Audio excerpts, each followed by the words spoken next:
by showing themselves on some of these applications without realizing. The Prophet Muhammad ﷺ told us that there will come a time when women will want to expose themselves and they will want to turn heads of people in order to quench the attention that they are seeking.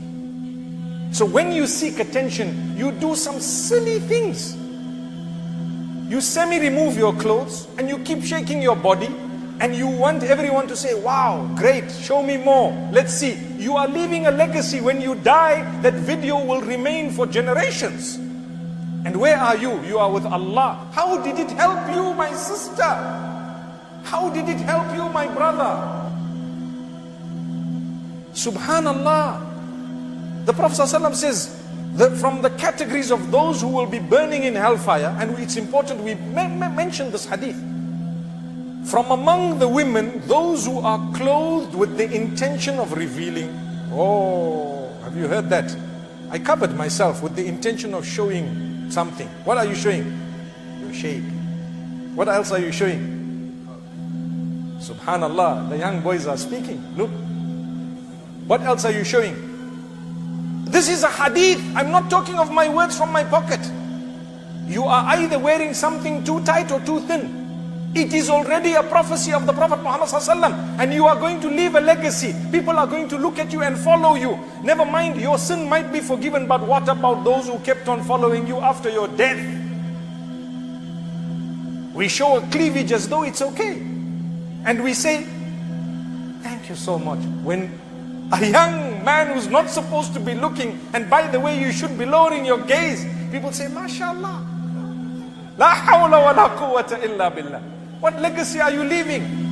And I'm not trying to attack the sisters, because the brothers are equally guilty for adding fuel to fire by commenting in a negative way, thinking it's positive. MashaAllah, how beautiful, I love it, excellent, etc.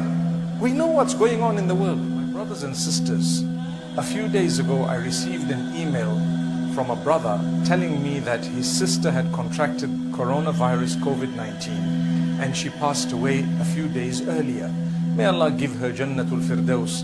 May Allah subhanahu wa ta'ala grant her the high and lofty rank and make it easy for her family. The matter he raised was that she had a presence online, on Tik Tok in particular, where she did some silly things, and she was just as a teenager.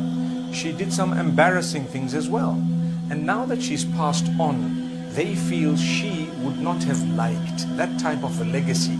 She wouldn't have liked those embarrassing short videos to be something that she's remembered for. So they tried to get it deleted, but unfortunately they couldn't. They say they've contacted Tik Tok and whoever else to try and help them, but unfortunately with no joy. Now, the point I want to raise is simple.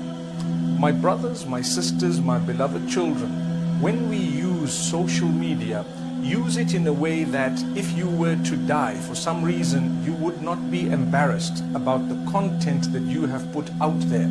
Sometimes people do silly things just to gain a following.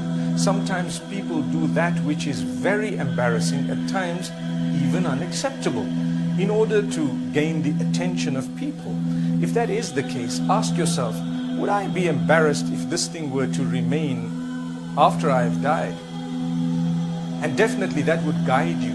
As a believer, we should do that which is good. We should do that which is not embarrassing if we were to die. And even if we did not die, but we need to be much more responsible when it comes to the use of social media. Who would like a legacy to be left after them of that which is not good? So my brothers and sisters, I thought perhaps this very short message would inspire you to be much more responsible when it comes to social media.